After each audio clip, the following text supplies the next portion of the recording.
武汉实验室的病毒是人工合成的。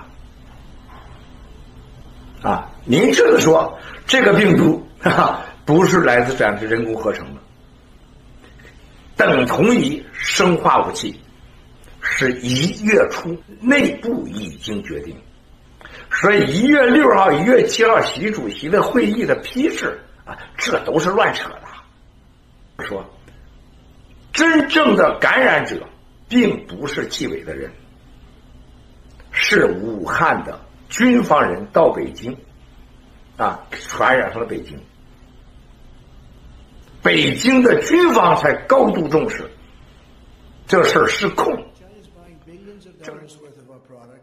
Farm product and other product, manufacturing product, and it's been a great deal. But then we noticed a virus, and it's not acceptable what happened. It came out of China, and it's not acceptable what happened. And now what we're doing, Jim, is we're finding out how it came out. Different forms. You know, you've heard all different things. You've heard 3 or 4 different concepts as to how it came out.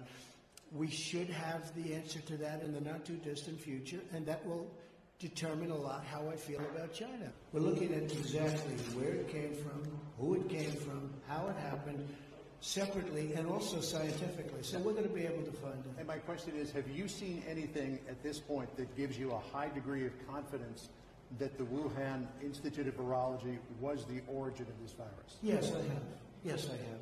And I think that the World Health Organization should be ashamed of themselves, because they're like the public relations agency for China. And this country pays them almost $500 million a year, and China pays them $38 million a year. And whether it's a lot or more, it doesn't matter. It's still, they shouldn't be making excuses when people make horrible mistakes, especially mistakes that are causing hundreds of thousands of people around the world to die.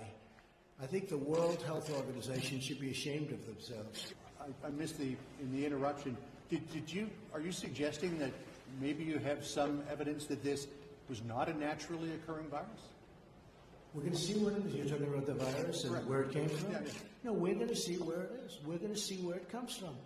And, you know, look, you know every theory. You had the theory from the lab. You had the theory from many different, the bats, you know, the type of bat, and the bat is 40 miles away, so it couldn't have been here, and it couldn't have been there. And there's a lot of theories, but yeah, we have people looking at it very, very strongly. Scientific people, intelligence people, and others. And what gives we're going to put it all together, and I think we're going to have a very good answer eventually. And what gives you China might even tell us. China may tell us. And what gives you a high degree of confidence that this originated from the Wuhan Institute of Virology? I can't tell you that. I'm not allowed to tell you that. With each passing day, we're learning more and more about this enemy. The scientists at DHS have released a report offering a number of insights about how the virus reacts to different temperatures, climates, and surfaces. The findings confirm that the virus survives better in colder and drier environments and does less well in warmer and more humid environments. I have to say that very excitingly, we're going to have somebody up. Bill will be up in just a little while. It was a great report you gave, and he's going to be talking about how the virus reacts in sunlight. You hear the numbers, you won't even believe them. Coming up, our most striking observation to date is the powerful effect that solar light appears to have on killing the virus, both surfaces and in the air. We've seen a similar effect with both temperature and humidity as well, where increasing the temperature and humidity, or both, is generally less favorable to the virus.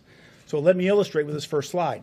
If you look to the right, you'll see that term half-life with a bunch of time stamps on there.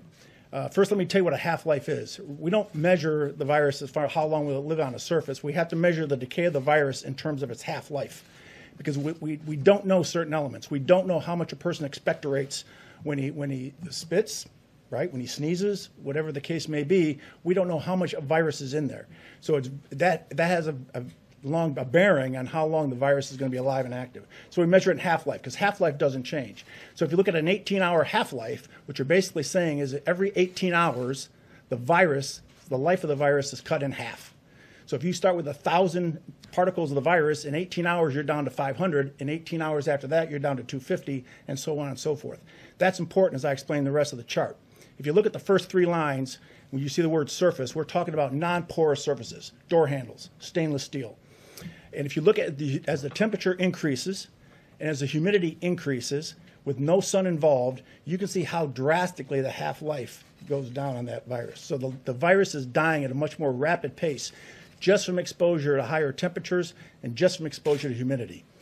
If you look at the 4th line, you inject the sunlight into that, you inject UV rays into that, the same effects on line 2 at 70 to 75 degrees with 80% humidity on the surface, and look at line 4, but now you inject the sun, the half-life goes from 6 hours to 2 minutes. That's how much of an impact the UV rays has on the virus. The last 2 lines are aerosols. What does it do in the air? We have a very unique capability. I was discussing this with the president prior to coming out. He wanted me to convey it to you on how we do this. I believe we're the only lab in the country that has this capability.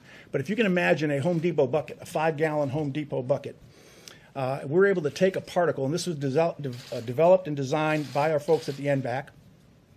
We're able to take a particle of the virus and suspend it in the air inside of this drum and hit it with various temperatures, various humidity levels, multiple different kinds of environmental conditions to include sunlight. And we're able to measure the decay of that virus while it's suspended in the air. This is how we do our aerosol testing. We worked with Johns Hopkins Applied Physics Lab, and we actually developed a larger drum to do actually more testing, and it's 4 times the size of that. So this is the capability that we bring to this effort. So in summary, within the conditions we've tested to date, the virus in droplets of saliva survives best in indoors and dry conditions. The virus does not survive as well in droplets of saliva, and that's important because a lot of testing being done is not necessarily being done, number 1, with the COVID-19 virus, and number 2, in saliva or respiratory fluids. And thirdly, the virus dies the quickest in the presence of direct sunlight under these conditions. And when you look at that chart, look at the aerosol as you breathe it. You put it in a room, 70 to 75 degrees, 20% humidity, low humidity. The half-life is about an hour. But you get outside and it cuts down to 1.5 minutes. Very significant difference when it gets hit with UV rays. Mr. President, while there are many, we're also testing disinfectants readily available. We've tested bleach. We've tested isopropyl alcohol on the virus, specifically in saliva or in respiratory fluids. And I can tell you that bleach will kill the virus in 5 minutes. Isopropyl alcohol will kill the virus in 30 seconds, and that's with no manipulation, no rubbing, just spraying it on and leaving it go. You rub it and it goes away even faster. We're also looking at other disinfectants, specifically looking at the COVID-19 virus in saliva. This is not the end of our work as we continue to characterize this virus and integrate our findings into practical applications to mitigate exposure and transmission.